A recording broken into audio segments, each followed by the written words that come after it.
Hello YouTube. Beautiful day in Kentucky today, and we got the eBay fans in, so we're going to get those installed.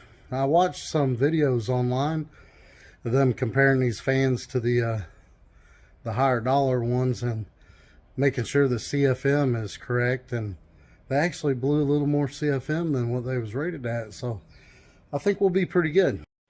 So these are the fans I chose, and if you watch my video where I put the stand-up radiator in, there's a little bit more information on these, but they flow about 1850 CFM each, so that should be plenty. But here they are, and I already put them on the radiator. They're gonna fit just fine. And here I was just sizing one up, but yeah, they can go down as far as that. We'll definitely lift it up some. I was just wanting to see how much clearance we have in here. Yeah, there's definitely plenty of clearance. We just need to be about 3 inches below the top of this, because if not, it'll hit here. But there's plenty of room down there. That's how low it can go. And they both fit side by side. You have to turn them a certain way for them to both fit side by side, because if you turn them one way, they both won't fit side by side. It'll overlap on the piece there. But I'll show you what I'm talking about. We'll take the radiator back out, but one problem I am having is, like right here, this is where the body harness goes through, and I had the body harness up here where it's supposed to go, and it won't fit. The radiator won't go all the way back because the body harness, it doesn't hook tight in here. It like cuts across. So I'm gonna try to mess with that a little bit and see if we can't figure something out. If not, we may have to run it across the middle or the bottom or something. I don't know, but we'll figure something out. And that's the way they're going to go on. That should be plenty. And yeah, I need to be at least 3 inches from the top, about 1 inch from the bottom. So that's going to be perfect. But if you spin these this way, they don't fit. It's thinner through this area than it is through that area. But now, so what you do is you figure out which one of these tabs you want to run. There's a bunch of them run through there, but we're going to run these 4 corners right here. You just put it right there. And this, you'll stick through there like that. But first, you take one of these pad things, and you'll notice all these pad things have a little small hole in them. So that's going to slide through the hole. We'll put the sticky side on the radiator, and then push this through that hole, and we're going to do that on all 4 corners. So they also have these springs, and you can put the spring in there. That just lets the fan move back and forth. Put it right there, and then that comes down on top of it. We're not going to use the spring. Once you get that through there, get that on there, get that through the hole in the sticky back thing, and you can carefully slide this through. Once you got that through all the way, it's hitting the chair on me. You can take another sticky back and put it through the other side. Do the sticky back from the other side the same way we did here, and then you put this clamp piece on and push it down tight, and then it's pretty much just acts like a zip tie. All right, got the sticky back cushions on all 4 corners and got those pushed through. And again, these won't go all the way down because they're hitting the chair it's sitting on. And if you want to use the springs so it has some bounce, put those right inside there, and you just put it right there. And of course, you don't want to cinch that down all the way. You don't want to compress the spring. You want to compress it just enough it'll bounce around, but we're not going to use those. I got all 4 of those through there. We're going to flip the radiator up, we're going to put these on the other side. Again, stick it back down through the hole. And then use these pieces right here, just like a zip tie. And then we'll cut the extra off. All right, I stood it up and then I pulled all those through, because if at least one or two is not pulled all the way through, fan was trying to fall off on me, so I carefully stood it up and pulled those all the way through. Now, just take one of these cushion things, if I can get it off with one hand. Yeah, there we go. Again, sticky side towards the radiator. Stick it right through the hole, so you can get the hole lined up.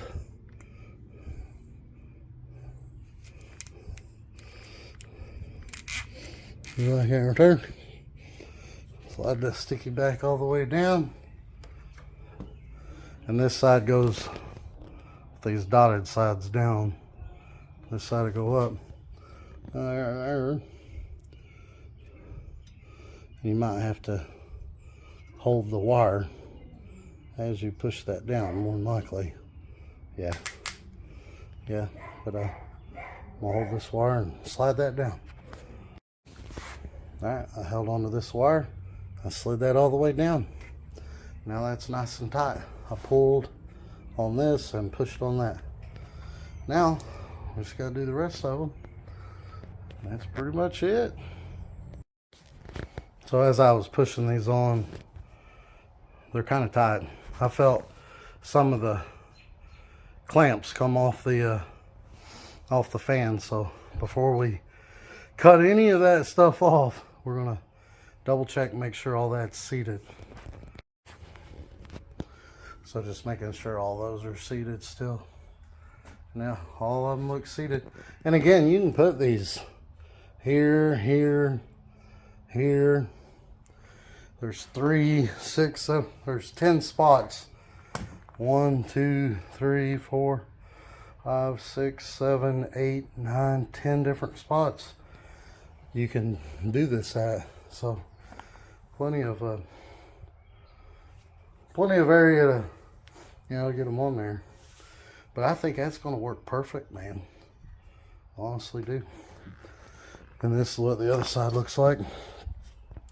And we're just going to cut these off right at the thing. Make sure you cut the wire only. Don't cut this piece sticking out of there.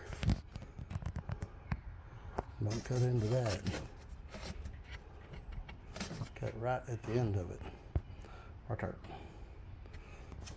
Yeah, I like it. Looking good. And ta-da, they're all cut off. Nice and clean. I could have got a little closer, but that's not going to matter. Now over here, unfortunately, like I said, the radiator goes right up against that. See, and then that don't go all the way back in the corner. That's the problem I'm having on both sides. I don't know if we could just cut that out a little, or I don't know. That's a brace right there. See the bolts. I don't know. It does the same thing right here.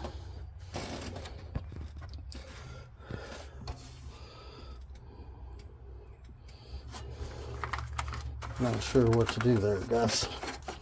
We'll figure something out. So it looks like maybe, just maybe, if we run that directly under that, it'll give it more room in the front, that it won't have that buckle through here. And the same thing on this side.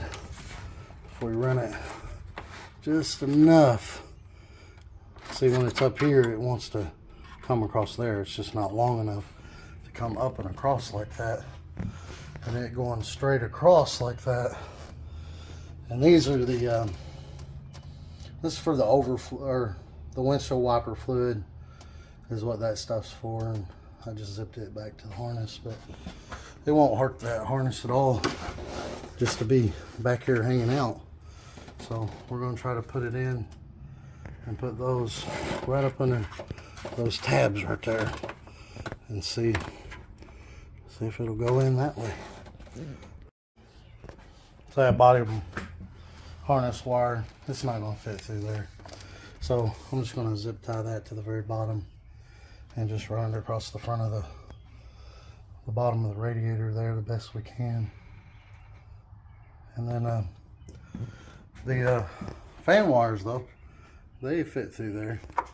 That's these right here. So that one will go there and that one will go there, of course, underneath there. But I need to go get some of those Dorman connectors at Advanced Auto for that. All right, I broke out my cheap Royal King battery. That battery was only like 55 bucks. It's like one of the best batteries I've ever owned. I got these alligator clip wires from Summit. They come with really small gauge wire, but I take the small gauge wire out and put this bigger gauge wire in there. I'm gonna hook these fans up and see if they work. In hindsight, I probably should have done that first, but let's see what happens. Plus, I want to see which side the power needs to be hooked to. I'm pretty sure these are reversible. I think this is hot for pull and then this is hot for push. So we're gonna check that anyway. Well, they're in and they're working. Oh, that'll work. So the ground does go to the colored wire to reverse them, but like it says, they're reversible, and that'll do it. And you can see the gauge wire on the fans. That looks like it's about a 16. That looks like a 12 or a 14. That's a 14 or a 16. So my factory wires and fuses, they're 9 amps. We'll power those just fine. They got Dorman connectors at Advance. I'll cut these off, put those connectors on. You would think that they would have had the connectors for these, which would have been awesome, but no, it didn't come with the connectors for these. For the other side, I don't know what connector size that is, so we'll just get the plug-ins. Advance has plug-ins for like 10 bucks, male and female, with a 14 gauge wire, so that'll be perfect. And then I'm just gonna zip tie that down as low as I can get it across the bottom there. All right, I bought some of these Dorman connectors, 91441, just in the electronic aisle at Advance. It's got a male and a female, and I'm gonna wire those in right there. Them cheap mountain kit, whatever, them little things that go through there. When I turned this fan on, 3 of them broke. So I had to go to the store, buy more of those. Hardware mount kit, radiator mount, I don't know. Something like that, but it was like 11 bucks. It was more than both of these. I got 2 packs of these where they were like $5.99 each. And I ran the body harness wire through there, put the radiator hose in. I filled the motor up right here with coolant, and then when water started coming out there, I hooked that up. And then I'm gonna get a little T that goes right here that'll have an 1/8 inch MPT, and I'll get an 1/8 inch MPT to 3/8 barb. And here's the parts that I ordered for that. This is just to be able to put a temp sensor in the radiator hose, but I'm going to use it for the head steam pop, whatever they call that thing. For my head steam hose, and I'll just run it just like that. It'll go around the idle puller like that. I'm having to keep that up in the air so fluid don't come out. But yeah, that's pretty much it. Get these fans finished wired in, and that's gonna be it. And I put the transmission cooler right there, and I'm gonna mess with that later. the line links, but that works right there because it comes over here. I got it zip tied to the frame, and then they go back under there, which actually helps get them out of the way. I might leave them like that, but we'll see. I don't want to mess with the turbo kit before I go to lengthening and unlengthening lines for the transmission cooler. And I was going to put the turbo right here with the intake going straight up to the intake, but where that sticks out about 1 inch, that gives me less room. That sticks out way out, so I'm gonna try to put it right over here, and then the intake could just come up and around. I'm not sure exactly how we're gonna do that, but I'm not gonna run an intercooler for right now. That little turbo, that little G245, it's only going to make about 600 horsepower. So I don't think we're going to need an intercooler with that, with the 85. But I'm going to try to upgrade to like a VS Racing 80 millimeter with a T4 eventually down the line. But yeah, tell me what you guys think. Like and subscribe. Have a great day.